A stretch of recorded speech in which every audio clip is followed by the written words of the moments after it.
I got interested in folk, or especially tribal music, since quite early on in my musical journey. I've been studying classical composition for a long time in the National Čiurlionis School of Arts and Music, and I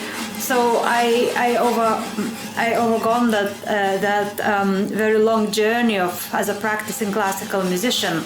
In music, maybe I've been missing a little bit of this participation element, and I think as a musician, I knew that in classical music there are very clear roles of composer, performer, and how composer writes this music on the page and then passes to performer, and performer plays that music from the page. And I think I kind of was missing a little stronger engagement with music, which you come across a lot in a folk and tribal musical cultures. The music itself can be quite simple, but the energy people put when performing it kind of projects completely different messages and speak about different things.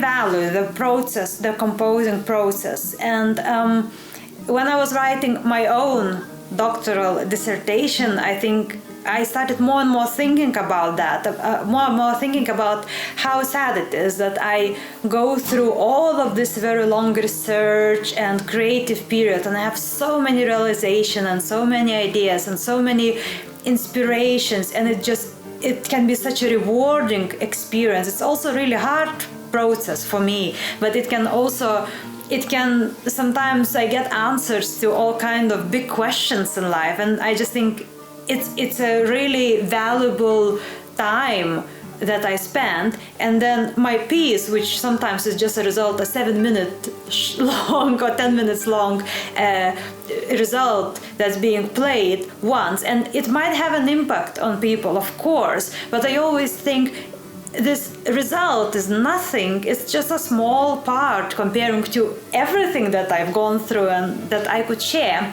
So I started to think about this possibility of actually engaging audiences into creative process as well.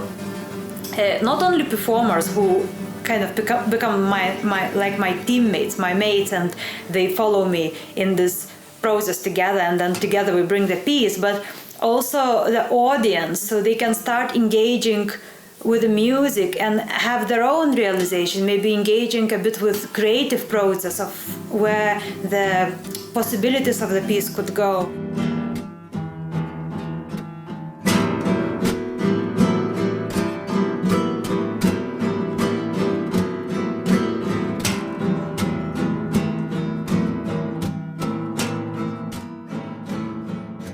BYOYOMI is commissioned by CRAS Ensemble in Denmark. They invited me to write a piece to commemorate the Hiroshima tragedy.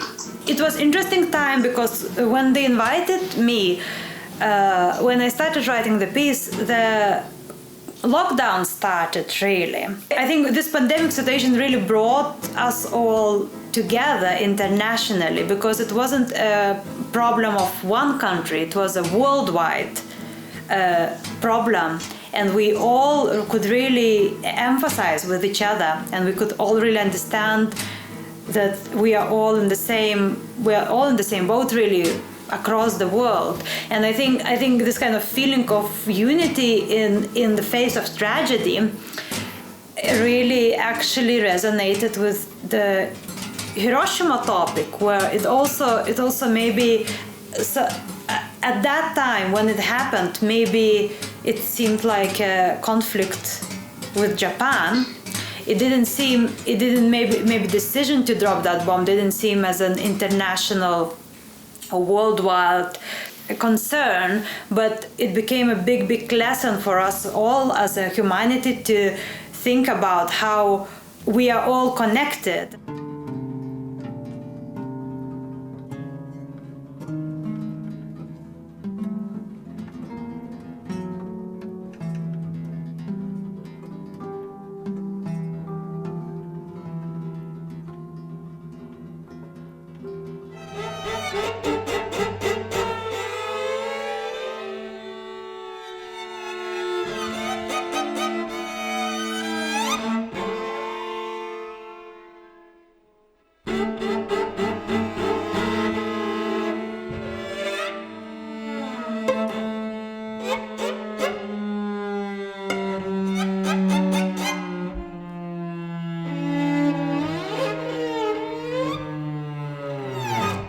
My piece HIGHTET, I have written this piece on my first years in London.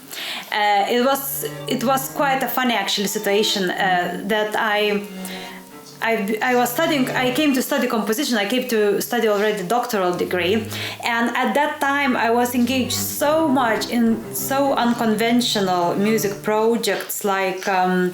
Lots of opera, lots of works which wouldn't even have a score, lots of interdisciplinary collaboration that my composition tutor, he became a bit suspicious whether I can actually write a string quartet.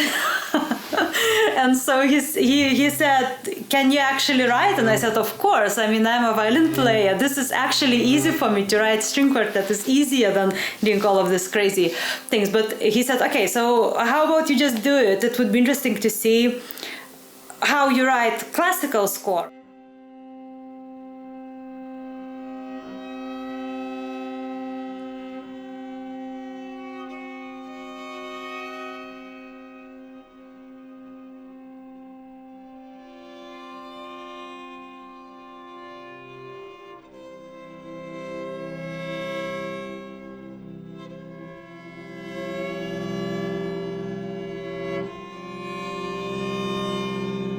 So all this piece, it's called HIGHTET because it starts on these very high frequencies, and it stays for a very long time in this really high register.